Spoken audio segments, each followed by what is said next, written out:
ಎಲ್ಲರಿಗೂ ನಮಸ್ಕಾರ. ನಾನು ನಿಮ್ಮ ಪ್ರಿಯಾಂಕಾ ಯೋಗಶಾಲಾ. ಈ ಚಾನಲ್ಗೆ ನಿಮ್ಮೆಲ್ಲರಿಗೂ ಸ್ವಾಗತ. ಸ್ನೇಹಿತರೆ, ನಾವು ದಿನನಿತ್ಯ ಯೋಗಾಭ್ಯಾಸ ಪ್ರಾಣಾಯಾಮವನ್ನು ಮಾಡ್ತೇವೆ. ಆದ್ರೆ ಗ್ರಂಥಗಳಲ್ಲಿ ತಿಳಿಸಿದ ನಿಯಮಾವಳಿಗಳ ಪ್ರಕಾರ ನಾವು ಮಾಡ್ತಾ ಇದ್ದೇವಾ ಇಲ್ವಾ? ಈ ಪುರಾತನ ಗ್ರಂಥದಲ್ಲಿ ನಮಗೆ ಕೆಲವು ಯೋಗಾಭ್ಯಾಸಿಯಾದವರು ಯಾವ ನಿಯಮಗಳನ್ನೆಲ್ಲ ಪಾಲಿಸಬೇಕು ಅಂತ ಹೇಳಿ ತಿಳಿಸಿಕೊಟ್ಟಿದ್ದಾರೆ. ಆ ನಿಯಮಾವಳಿಗಳನ್ನೆಲ್ಲ ನಾವು ಪಾಲಿಸ್ತಾ ಇದ್ದೇವಾ ಇಲ್ವಾ ಅಂತ ಹೇಳಿ ತಿಳಿಬೇಕಿದ್ರೆ ಈ ವಿಡಿಯೋವನ್ನು ಕೊನೆಯ ತನಕ ನೋಡಿ.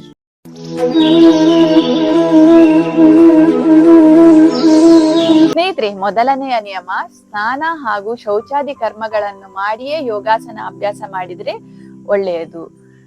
ಸ್ನಾನ ಅಂತ ಹೇಳುವಾಗ ಯೋಗಾಭ್ಯಾಸಿಗಳು ತಣ್ಣೀರಿನ ಸ್ನಾನವನ್ನು ಮಾಡಿದ್ರೆ ತುಂಬಾ ಒಳ್ಳೆಯದು. ಆದ್ರೆ ಕೆಲವರಿಗೆ ತಣ್ಣೀರಿನ ಸ್ನಾನ ಮಾಡ್ಲಿಕ್ಕೆ ಕಷ್ಟ ಆಗ್ತದೆ ಅಂತ ಹೇಳುವವರು ಉಗುರು ಬೆಚ್ಚಗಿನ ನೀರಿನ ಸ್ನಾನವನ್ನು ಮಾಡ್ಬೋದು. ಇನ್ನು ಕೆಲವರಿಗೆ ಎದ್ದ ಕೂಡಲೇ ಸ್ನಾನ ಮಾಡಿ ಯೋಗಾಭ್ಯಾಸ ಮಾಡ್ಲಿಕ್ಕೆ ಆಗುದಿಲ್ಲ ಅಂತ ಹೇಳುವವರು ಕೈಕಾಲು ಮುಖವನ್ನು ತೊಳೆದು ಕೂಡ ಯೋಗಾಭ್ಯಾಸವನ್ನು ಮಾಡ್ಬೋದು.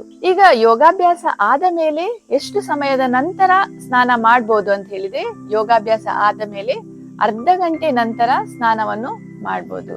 ಯಾಕೆ ಅಂತ ಹೇಳಿದ್ರೆ ಸ್ನೇಹಿತರೆ, ನಾವು ಯೋಗಾಭ್ಯಾಸವನ್ನು ಮಾಡಿದ್ಮೇಲೆ ನಮ್ಮ ದೇಹದಲ್ಲಿ ಉಷ್ಣತೆ ಹೆಚ್ಚಾಗಿರ್ತದೆ. ಹಾಗಾಗಿ ತಕ್ಷಣ ಇಮಿಡಿಯೇಟ್ ಆಗಿ ಸ್ನಾನ ಮಾಡುವುದು ಒಳ್ಳೆಯದಲ್ಲ. ಎರಡನೇ ನಿಯಮ ಅಂತ ಹೇಳಿದ್ರೆ, ಈ ಯೋಗಾಭ್ಯಾಸಕ್ಕೆ ಪ್ರಾತಃ ಕಾಲ ಅಥವಾ ಸಾಯಂಕಾಲ ಉತ್ತಮ ಸಮಯ. ಪ್ರಾತಃ ಕಾಲ ಅಂತ ಹೇಳಿದ್ರೆ ಸೂರ್ಯೋದಯದ ಮುಂಚೆ ಬ್ರಾಹ್ಮಿ ಮುಹೂರ್ತ ಇರ್ತದೆ. ಆ ಬ್ರಾಹ್ಮಿ ಮುಹೂರ್ತದಲ್ಲಿ ನಮ್ಮ ವಾತಾವರಣದಲ್ಲಿ ನವ ಚೈತನ್ಯ, ನವ ಉಲ್ಲಾಸ, ವಾತಾವರಣ ಶುದ್ಧವಾಗಿರ್ತದೆ, ನಿಶಬ್ದವಾಗಿರ್ತದೆ. ಹಾಗಾಗಿ ಈ ಪ್ರಾತಃ ಕಾಲದ ಸಮಯ, ಬ್ರಾಹ್ಮಿ ಮುಹೂರ್ತ ಈ ಯೋಗಾಭ್ಯಾಸಕ್ಕೆ ಅತಿ ಉತ್ತಮ.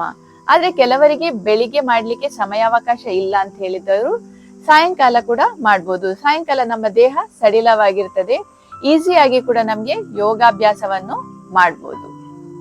ಸ್ನೇಹಿತರೆ, ಈ ಮೂರನೆಯ ನಿಯಮ ಅಂತ ಹೇಳಿದ್ರೆ, ಯೋಗಾಭ್ಯಾಸದ ಮೊದಲು ನಾವು 1 ರಿಂದ 2 ಲೋಟದಷ್ಟು ಉಗುರು ಬೆಚ್ಚಗಿನ ನೀರನ್ನು ಕುಡಿದು ಯೋಗಾಭ್ಯಾಸವನ್ನು ಸ್ಟಾರ್ಟ್ ಮಾಡ್ಬೇಕು. ಈಗ ಕೆಲವರಿಗೆ ಅವರವರ ಒಂದೊಂದು ಕೆಪಾಸಿಟಿ ಅಂತ ಹೇಳ್ತೇವಲ್ಲ, ಎಷ್ಟಾಗ್ತದೆ ಅಷ್ಟು. ಈಗ ಕೆಲವರಿಗೆ 1 ಗ್ಲಾಸ್ ಕುಡಿದ್ರೆ ಸಾಕಾಗ್ತದೆ. ಇನ್ನು ಕೆಲವರಿಗೆ 1 ಲೀಟರ್ನಷ್ಟು ಕುಡಿಯುವ ಕೆಪಾಸಿಟಿ ಕೂಡ ಇರ್ತದೆ. 1 ಲೀಟರ್ನಷ್ಟು ನೀರನ್ನು ಕುಡಿಯುವುದು ಅಂತ ಹೇಳಿದ್ರೆ ಒಮ್ಮೆಲೆ ಎಲ್ಲ ನೀರನ್ನು ಕುಡಿದು ಬಿಡುವಂತದ್ದಲ್ಲ. ಸ್ವಲ್ಪ ಸ್ವಲ್ಪ ಮಾಡಿ ನೀರನ್ನು ಕುಡಿತಾ ಇರಿ. ಆದ್ರೆ ಮಿನಿಮಮ್ ಕನಿಷ್ಠ ಅಂತ ಹೇಳಿದ್ರೆ 1 ರಿಂದ 2 ಗ್ಲಾಸಿನಷ್ಟು ಉಗುರು ಬೆಚ್ಚಗಿನ ನೀರನ್ನು ಕುಡಿದು ಯೋಗಾಭ್ಯಾಸವನ್ನು ಶುರು ಮಾಡುವುದು ಒಳ್ಳೆಯದು. ಈ ಎದ್ದ ಕೂಡಲೇ ನಾವು ಏನು ನೀರನ್ನು ಕುಡಿತೇವಲ್ಲ ಸ್ನೇಹಿತರೆ, ಇದಕ್ಕೆ ಉಷಾಪಾನ ಅಂತ ಹೇಳ್ತೇವೆ. ಉಷಾ ಅಂತ ಹೇಳಿದ್ರೆ ಬೆಳಗಿನ ಜಾವ, ಹೆಚ್ಚಾಗಿ ಸೂರ್ಯೋದಯದ ಮುಂಚಿನ ಒಂದು ಸಮಯಕ್ಕೆ ಉಷಾ ಅಂತ ಹೇಳ್ತೇವೆ. ಪಾನ ಅಂತ ಹೇಳಿದ್ರೆ ಕುಡಿಯುವಂಥದ್ದು. ಈ ಉಷಾಪಾನ ಮಾಡೋದ್ರಿಂದ, ಕೇವಲ ಉಷಾಪಾನ ಮಾಡೋದ್ರಿಂದಲೇ ಹಲವಾರು ರೋಗಗಳನ್ನು ನಾವು ತಡಿಬಹುದು. ಹಾಗೂ ಈ ಶುಗರ್, BP, ಥೈರಾಯ್ಡ್ ಇಂತಹ ಕಾಯಿಲೆಗಳನ್ನು ಕೂಡ ನಾವು ಕಂಟ್ರೋಲ್ ಮಾಡಬಹುದು. ನಮ್ಮ ಪುರಾತನ ಗ್ರಂಥದಲ್ಲಿ ತಿಳಿಸಿಕೊಟ್ಟಿದ್ದಾರೆ. ಬ್ರಾಹ್ಮಿ ಮುಹೂರ್ತೆ ಉತ್ತಿಷ್ಟೆ ಅಂತ ಹೇಳಿದ್ರೆ, ಬ್ರಾಹ್ಮಿ ಮುಹೂರ್ತದಲ್ಲಿ ಏಳುವಂಥದ್ದು, ಈ ಉಷಾಪಾನ ಮಾಡುವಂಥದ್ದು ಎಲ್ಲ ನಮ್ಮ ಆರೋಗ್ಯದ ದೃಷ್ಟಿಯಿಂದ ತುಂಬಾ ಒಳ್ಳೆಯದು. ಈ ಕಾಯಿಲೆಗಳು ಯಾವಾಗ್ಲೂ ನಮ್ಮ ಹತ್ರ ಬರುದೇ ಇಲ್ಲ ಅಂತ ಹೇಳಿಕೊಂಡು ಕೂಡ ಈ ಗ್ರಂಥಗಳಲ್ಲಿ ತಿಳಿಸಿಕೊಟ್ಟಿದ್ದಾರೆ. ಈ 4ನೇ ನಿಯಮ ಏನಂತ ಹೇಳಿದ್ರೆ, ನಾವು ಯೋಗಾಸನ ಮಾಡುವಂತಹ ಜಾಗ ಚೊಕ್ಕಟ್ಟಾಗಿರ್ಬೇಕು, ಅಂದ್ರೆ ಕ್ಲೀನ್ ಮತ್ತು ನೀಟ್ ಆಗಿರ್ಬೇಕು. ಯಾವಾಗ್ಲೂ ಯೋಗಾಸನ ಮಾಡುವಾಗ ಕೆಳಗೆ ನೀವು ಮ್ಯಾಟ್ ಅನ್ನು ಹಾಕಿಕೊಂಡು ಅಥವಾ ಬೆಡ್ಶೀಟ್ ಅನ್ನು ಹಾಕಿಕೊಂಡು ಯೋಗಾಸನ ಮಾಡುವಂತದ್ದು ಒಳ್ಳೆಯದು. ಯಾಕೆ ಈ ಮ್ಯಾಟ್ ಅನ್ನು ಮತ್ತೆ ಬೆಡ್ಶೀಟ್ ಅನ್ನು ಹಾಕೊಳ್ತೇವೆ ಅಂತ ಹೇಳಿದ್ರೆ, ನಾವೀಗ ಯೋಗಾಸನ ಮಾಡುವಾಗ ನಮ್ಮ ದೇಹದಲ್ಲಿ ಒಂದು ಶಕ್ತಿ ಶಾಖ ಉತ್ಪನ್ನ ಆಗ್ತದೆ. ಆ ಶಕ್ತಿ ಶಾಖ ನಮ್ಮ ನೆಲದಿಂದ ಹೀರಲ್ಪಟ್ರೆ ಅದು ಒಳ್ಳೆಯದಲ್ಲ. ಅದಕ್ಕೋಸ್ಕರ ನಾವೀಗ ಮ್ಯಾಟ್ ಅಥವಾ ಬೆಡ್ಶೀಟ್ ಅನ್ನು ಹಾಕಿಕೊಳ್ತೇವೆ. ಮತ್ತೆ ಈ ನೆಲದಲ್ಲಿ ಕೆಲವೊಮ್ಮೆ ಕ್ರಿಮಿ ಕೀಟಾಣುಗಳೆಲ್ಲ ಇರ್ತವೆ. ಅದು ಕೂಡ ನಮ್ಗೆ ಹಾನಿ ಮಾಡದೇ ಇರ್ಲಿ ಅಂತ ಹೇಳಿಕೊಂಡು ಕೂಡ ನಾವು ಬೆಡ್ಶೀಟ್ ಅಥವಾ ಮ್ಯಾಟ್ ಅನ್ನು ಹಾಕಿಕೊಂಡ್ರೆ ಒಳ್ಳೆಯದು. ನೆಕ್ಸ್ಟ್ 5ನೇ ನಿಯಮ ಅಂತ ಹೇಳಿದ್ರೆ, ಬಂದ ಬೆವರನ್ನು ನಾವು ಬಟ್ಟೆಯಿಂದ ಒರೆಸ್ಕೊಳ್ಬಾರ್ದು. ಆದಷ್ಟು ನಾವು ಕೈಯಿಂದಲೇ ಬೆವರನ್ನು ಒರೆಸ್ಕೊಳ್ಬೇಕು. ಈಗ 6ನೇ ನಿಯಮ ಅಂತ ಹೇಳಿದ್ರೆ, ಆಸನಗಳ ಅಭ್ಯಾಸದ ಕೊನೆಯಲ್ಲಿ ಕನಿಷ್ಠ ಒಂದು 5-10 ನಿಮಿಷ ಆದ್ರೂ ಶವಾಸನವನ್ನು ಮಾಡಬೇಕು. ನೆಕ್ಸ್ಟ್ ನಿಯಮ, ಯೋಗಾಸನ ಮಾಡುವಾಗ ನಮ್ಗೆ ಅಂಗ ಪ್ರತ್ಯಂಗಗಳ ಚಲನೆಗೆ ಅನುಕೂಲವಾಗುವಂತಹ ಬಟ್ಟೆಯನ್ನು ಧರಿಸಿದ್ರೆ ಒಳ್ಳೆಯದು. ಯಾಕೆ ಅಂತ ಹೇಳಿ ನಾವು ಯೋಗಾಸನ ಮಾಡುವಾಗ ಈ ಬಾಡಿ ಪಾರ್ಟ್ ಅನ್ನೆಲ್ಲ ಕೈ ಕಾಲು ಹೀಗೆ ಹಿಂದೆ ಮುಂದೆ ಎಲ್ಲ ಚಲನೆಯನ್ನು ಮಾಡ್ತೇವೆ. ಸೊ ಹಾಗೆ ಮಾಡುವಾಗ ನಿಮ್ಗೆ ಈ ಬಟ್ಟೆ ಟೈಟ್ ಆಗಿದ್ರೆ ಅದು ಹಿಡ್ಕೊಳ್ಳುವಂಥದ್ದು. ಹಾಗಾಗಿ ಅದಕ್ಕೆ ಯಾವ ರೀತಿಯಲ್ಲಿ ಅನುಕೂಲ ಆಗ್ತದೆ ಅಂತ ಹೇಳಿದ್ರೆ ಆರಾಮದಾಯಕವಾಗಿರ್ಬೇಕು ಬಟ್ಟೆ. ಕಾಟನ್ ಆಗಿದ್ರೆ ಒಳ್ಳೇದು. ಸ್ಟ್ರೆಚ್ ಆಗುವಂತಹ ರೀತಿಯ ಬಟ್ಟೆಯನ್ನು ನೀವು ಧರಿಸಿ. ಸ್ನೇಹಿತರೆ, ಅಭ್ಯಾಸದ ಸಮಯದಲ್ಲಿ ಹೊಟ್ಟೆ ಖಾಲಿಯಾಗಿರ್ಬೇಕು ಅಂತ ಹೇಳಿದ್ರೆ ಹೊಟ್ಟೆಯಲ್ಲಿ ಆಹಾರ ಇರಬಾರ್ದು. ಮೊದ್ಲೇ ಹೇಳಿದಾಗೆ ನೀರನ್ನು ಕುಡಿದು ನಾವು ಶುರು ಮಾಡ್ಬೇಕು, ಆದ್ರೆ ಹೊಟ್ಟೆಯಲ್ಲಿ ಆಹಾರ ಇರಬಾರ್ದು.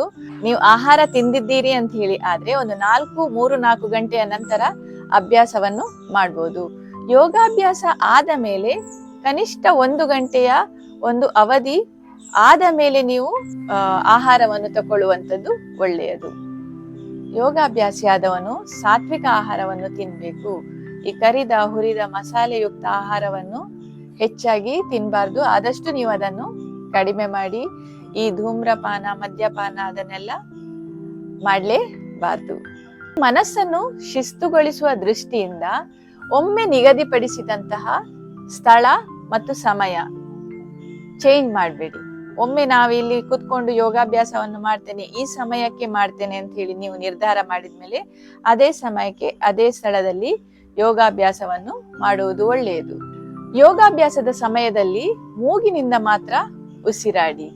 ಸ್ನೇಹಿತರೆ, ಪ್ರಾರಂಭದ ದಿನದಲ್ಲಿ ನೀವು ಕಣ್ಣು ತೆರೆದೇ ಅಭ್ಯಾಸ ಮಾಡಬಹುದು ಯೋಗಾಭ್ಯಾಸವನ್ನು. ಮತ್ತೆ ನೀವು ಮಾಡ್ತಾ ಮಾಡ್ತಾ ಪ್ರಾಕ್ಟೀಸ್ ಹೆಚ್ಚಾಗ್ತಾ ಇರುವಂತೆ ನೀವು ಕಣ್ಣು ಮುಚ್ಚಿ ಕೂಡ ಮಾಡ್ಬೋದು. ಕಣ್ಣು ತೆರೆದು ಮಾಡಿದ್ರೆ ನಿಮ್ಗೆ ನೀವು ಏನು ತಪ್ಪು ಮಾಡ್ತಾ ಇದ್ದೀರಿ, ನಿಮ್ಮ ಚಲನವಲನ ನಿಮ್ಗೆ ಗೊತ್ತಾಗ್ತದೆ. ಆದ್ರೆ ನಿಮ್ಗೆ ಸಾಧ್ಯವಾದ್ರೆ ನೀವು ಕನ್ನಡಿ ಎದುರಿಗೆ ಕೂಡ ನಿಂತ್ಕೊಂಡು ಯೋಗಾಭ್ಯಾಸವನ್ನು ಮಾಡ್ಬೋದು. ಈ ಕನ್ನಡಿಯನ್ನು ಗೋಡೆಗೆ ಓರೆಯಾಗಿಟ್ಕೊಳ್ಬೇಡಿ. ಕನ್ನಡಿ ಗೋಡೆಗೆ ಅಂಟಿಕೊಳ್ಳುವ ರೀತಿಯಲ್ಲಿ ಇದ್ರೆ ಒಳ್ಳೆಯದು. ಗರ್ಭವತಿಯಾದವರು ಮೊದಲ 3 ತಿಂಗಳು ಯಾವುದೇ ಆಸನವನ್ನು ಮಾಡ್ಬೋದು. ಈ ಬದ್ಧ ಕೋನಾಸನ, ಉಪವಿಷ್ಟ ಕೋನಾಸನ ಮಾಡುವುದರಿಂದ ಅವರ ಹೆರಿಗೆ ತುಂಬಾ ಈಸಿಯಾಗಿ ಆಗ್ತದೆ. ಈಗ ಹೆರಿಗೆ ಆದ ಮೇಲೆ 1 ತಿಂಗಳು ಯಾವುದೇ ಆಸನದ ಅಭ್ಯಾಸವನ್ನು ಮಾಡಬಾರದು. ಅದಾದ ನಂತರ ನೀವು ನಿಯಮಿತವಾಗಿ ಆಸನಗಳ ಅಭ್ಯಾಸವನ್ನು ಶುರು ಮಾಡಬಹುದು. ಮೊದಲಿಗೆ ನೀವು ಹಗುರವಾದ ಆಸನಗಳಿಂದ ಶುರು ಮಾಡಿ ನಂತರ ನೀವು ಯಾವುದೇ ಆಸನಗಳನ್ನು ಅಭ್ಯಾಸ ಮಾಡಬಹುದು. ಸ್ನೇಹಿತರೆ, ನಾವು ನೋಡಿದ್ವಲ್ಲ ಯಾವುದೆಲ್ಲ ಒಂದು ನಿಯಮಗಳನ್ನು ಪಾಲಿಸಬೇಕು ಯೋಗಾಭ್ಯಾಸಿ ಆದವನು ಅಂತ. ಈ ಎಲ್ಲಾ ನಿಯಮವನ್ನು ಪಾಲಿಸಿದಲ್ಲಿ ದೇಹದಲ್ಲಿ ನವಚೈತನ್ಯ ಉಂಟಾಗಿ ಮಾನಸಿಕ ಶಾಂತಿ ಲಭಿಸ್ತದೆ, ಜೀವನದಲ್ಲಿ ಉತ್ಸಾಹ ಬರುತ್ತದೆ, ರೋಗ ನಿರೋಧಕ ಶಕ್ತಿ ಹೆಚ್ಚಾಗುತ್ತದೆ ಹಾಗೂ ನೀವು ಸದಾ ಸಂತೋಷವಾಗಿರಲು ಸಾಧ್ಯ. ನಿಮ್ಗೆ ಈ ದಿನದ ಈ ವಿಡಿಯೋ ಇಷ್ಟ ಆದ್ರೆ ಖಂಡಿತವಾಗಿ ಲೈಕ್ ಬಟನ್ ಅನ್ನು ಪ್ರೆಸ್ ಮಾಡಿ. ಇಷ್ಟ ತನಕ ಸಬ್ಸ್ಕ್ರೈಬ್ ಆಗ್ಲಿಲ್ಲ ಅಂತ ಹೇಳಿದ್ರೆ ಸಬ್ಸ್ಕ್ರೈಬ್ ಬಟನ್ ಅನ್ನು ಪ್ರೆಸ್ ಮಾಡಿ. ಈ ವಿಡಿಯೋವನ್ನು ನೀವು ನಿಮ್ಮ ಫ್ರೆಂಡ್ಸ್ ಮತ್ತೆ ಫ್ಯಾಮಿಲಿ ಒಟ್ಟಿಗೆ ಶೇರ್ ಮಾಡಿ ಅಂತ ಹೇಳ್ತಾ ಎಲ್ಲರಿಗೂ ಧನ್ಯವಾದಗಳು.